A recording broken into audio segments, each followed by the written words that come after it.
A freeze has certainly been felt throughout the province to start this week, and it continues in musical form as the Winnipeg New Music Festival gets underway in earnest.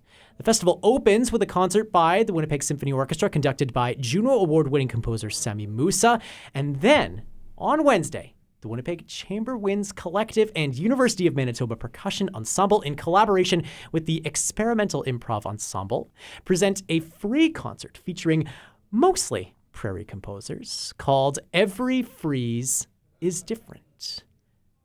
We have Jacquie Dawson with us here in studio this morning, director of the Winnipeg Chamber Winds Collective, and Tori Sparks, director of the U of M Percussion Ensemble, both live in the Classic 107 studios to tell us more about why Every Freeze is different. Good morning to you both. Good morning. Thanks for having us. Thank you. So maybe we'll start with you, Jacquie, to ask how this collaboration between all three of your ensembles came to be in the first place. Okay. So the Winnipeg Chamber Winds Collective was established almost 3 years ago, but had its first performance 2 years ago. And the intent of this ensemble was to bring an outlet to Winnipeg musicians in a chamber setting, in particular for chamber winds and percussion. Because we don't have any sort of formal ensemble that serves that genre and that particular, I guess, need, if you will, in our community when events such as the New Music Festival come along to create that extension and that opportunity to explore that kind of repertoire. So this became an extension of my work at the University of Manitoba, part of my creative works. And in collaboration with my colleague here, Tori, we started to kind of innovate something that she was already doing, something I was wanting to bring into the fold, and it just kind of organically all came together, and the timing was right. It's certainly it's taking a new form every year, depending on the repertoire, and the ensemble itself is not a fixed ensemble. So unlike most formal groups that meet regularly, that have a consistent personnel. This group changes depending on the needs of the repertoire chosen, and the repertoire chosen is based on the event. So it is certainly always unfolding and evolving. Interesting to hear language like unfolding and evolving, especially in the context of freezing, which is the context of your upcoming concert in the Winnipeg New Music Festival. Maybe, Tori, you can tell me a bit about the title, which is incredibly evocative. Where does Every Freeze is Different come from? Well, it's a great title, and it's a work that's going to be on the program by Yellowknife composer Carmen Braden. And when you're looking around for things, you are often trying to kind of match up pieces that have enough similar repertoire so that we have a roster of musicians and can give them enough to do. We've got these wonderful professional players working with us. And so this piece, actually, we kind of stumbled upon it when looking for random chamber pieces on the Canadian Music Centre website because it's actually for an open instrumentation. So there are a few recommendations in the score, but there are a series of parts for two trios, high, medium, and low, and then so you get high parts in every key for whichever player you happen to assign to which part. And then a kind of a core middle group that's typically kind of a bass drums piano setup. So there are 9 players, but it's up to the artistic director kind of which players she'd like to assign to which part in the ensemble. So every time the piece is performed, it could potentially be a completely different kind of sonic world. And as something we all know in the Manitoba and the prairie winters, every winter does have its own moments, its own differences, its own things. We get these cold snaps like we're in right now that swing back up to 2 degrees in 2 days, and we know that they're all a little bit different. And No, totally. I mean, so I said prairie composers kind of off the top. Now, of course, Carmen Braden has some ties to the Manitoba community, of course, from Yellowknife. Same could be said of Karen Sunabaka, who has ties to this community, but also has roots in the Kitchener-Waterloo region, I understand. We'll get to that in just a second, but maybe, Jacquie, back to Every Freeze is Different, the piece.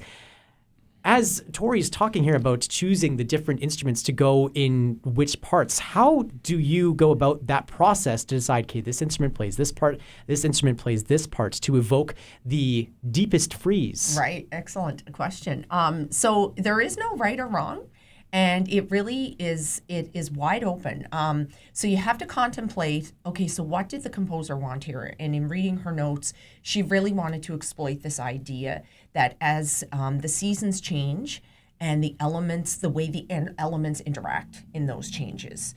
And what are the elements? Like what would the sounds of the ice and the melt and the leaves and the wind. And so all the different elements as they evolve and take form through the changing seasons. So you kind of contemplate that. And then you look at your personnel, of course, and you look at your instrumentation. And for me, it was just thinking about sonorities. So what combinations of wind and string sounds, because they're very different, like mechanically and sonically, they provide such a different aesthetic. So you think about the way a string sound melds and combines with a wind sound. The role the piano plays in being the piano's almost like an undercurrent through it. And that could have quite easily been a keyboard instrument in the percussion section. Like there are different choices to make and they just create a different energy. So the piano creates one energy and then the combinations of the different woodwind, brass, and string sounds. And then you also think of high, medium, low sounds and how they serve those different sonorities. So it's just color. You know what? It's just playing with color. It's like playing with paints, like and crayons. Sure.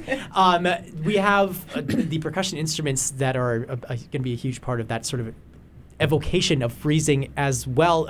How does one evoke a freezing sound, Tori, out of a percussion instrument? I mean, you talk about colors, like that is kind of the world that we live in. I got a call for just as a slight digression. The New Music Festival is happening this weekend. This is always the gear time of year for the percussionists. And I got a list from the principal percussionist, Ben Reimer, saying, Tori, I need ceramic wind chimes, glass wind chimes, shell wind chimes, bamboo wind chimes, metal wind, these things. And I was like, I got you. Like, you're right. A lot of frigid winds moving through. We can make all different kinds of colors and different kinds of sounds, and we kind of are collectors in that way. I can't seem to go on a vacation without bringing home another set of wind chimes. So collecting those different sounds and just kind of knowing, at some point the right thing's going to come along, and that little fire bell that I've been saving for 10 years is going to be just the right ding in a certain situation. To kind of create those different atmospheres. Yeah, sure. I would imagine, Jacquie, it's a bit trickier to evoke a freezing sound out of a wind instrument just because of the nature of cold air moving through a clarinet or a French horn or something like that. Maybe might not produce a sound at all. How do you go about emitting freezing sounds from those instruments? It's interesting you say that because this was something actually came up yesterday in the rehearsal on another piece, one of the pieces by Gordon Fitzell that's not on that program but is on some of the school outreach concerts. And it has a winter elements in it because it's about this snowman. And so we were discussing with Laurel Ridd, the flute player and playing piccolo as well, whether or not to apply vibrato or not, right? So vibrato can play a role in whether or not, because vibrato can warm up a sound, and then if you take it away, you can create a cooler sound, if you will. So there are ways to create coolness in tone color, and then that's something wind players actually do think about and apply at times. So we've talked a lot about Carmen Braden's Every Freeze is Different. We mentioned the other composers on this program very briefly, but maybe, Tori, you can walk us through the other pieces that we can hear on the concert Every Freeze is Different. Absolutely. We're looking forward to two works. You already mentioned Karen Sunabaka from the Manitoba area, a Métis Scottish composer, doing a lot of work with her mom, actually, Joyce Clouston. So this piece was a collaboration with her mom writing the text, and it's a telling of the Cree creation myth, the Great Flood. So this piece is for chamber winds and four singers, telling the story of the Great Flood, and we're really looking forward to kind of a reimagining of that work. It was actually commissioned in the fall for the premiere of our brand new Des Hôtels Concert Hall, which we're so excited to be using for this concert.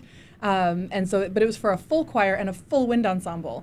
And so in order to make the piece a little bit more accessible to smaller places or venues, or to be able to kind of take the show on the road, we commissioned Karen to recreate an arrangement for chamber winds and strings and four voices. And so this will be the premiere of that new arrangement. Wow. So we're really looking forward to that. And we're rounding out the program with a piece by Jocelyn Morlock called Stone's Throw, which is a really exciting kind of smaller chamber group, a little bit minimalist in nature, but dealing with kind of the concept of women's work, kind of the repetitive nature and the repetitive energies of some of the tasks that we tend to think of in our society as women's work. A very interesting combination of works and a very interesting combination of elements on this concert as well. Jacquie, this program also featuring, I understand, students from the School of Art just down the hall, adding maybe a visual component to the evening's Yes. proceedings. What can people expect from that? So, well, we're excited to see because we don't fully know.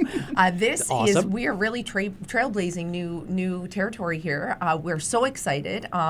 I'll give Tori credit on that one. She kind of kicked that one into gear and just said, well, let's just add another element to this project. Already we're spinning Why a million not? plates. So let's just, but really and truly, we've all imagined, we're connected to the School of Art, like physically our buildings. And we even have, an amalgamated infrastructure by way of our staff and our support staff. And so it stands to reason. I mean, the dream was that the School of Art and the Faculty of Music would do this sort of thing regularly. So we thought, well, let's throw it out there. And we took 2 of these pieces. I mean, it really is, there couldn't be a better opportunity because of the abstract nature of some of these works and the kind of openness to especially Every Freeze is Different, to be experimental with visual components. So we threw it out there and they were completely on board and took the recordings and said, we'll play with it. So it's going to be some digital, visual, abstract representations of how the music is taking form. And we have not seen it yet. So we don't know.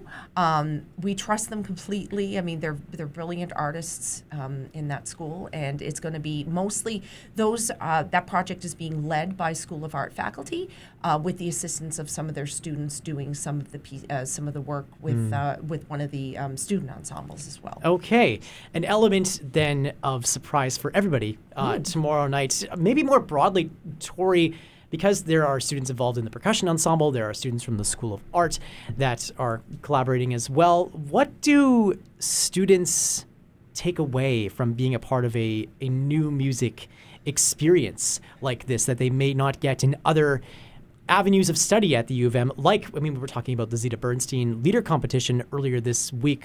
What do they take away from contemporary music settings? Well, in the percussion side of things, it's unavoidable. Everything in the percussion world is less than 100 years old. So there's nothing we do that's not kind of in the quotes of contemporary.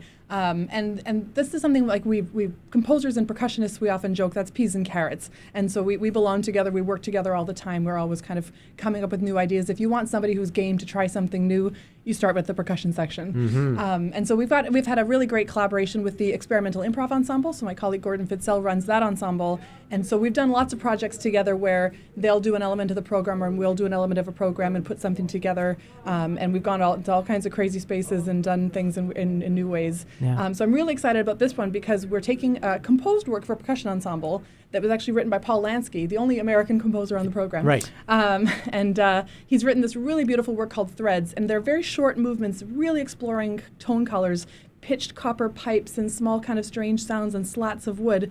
But Paul Lansky is typically an electroacoustic composer, so he's kind of written acoustically what a sound world that he would probably have imagined electronically.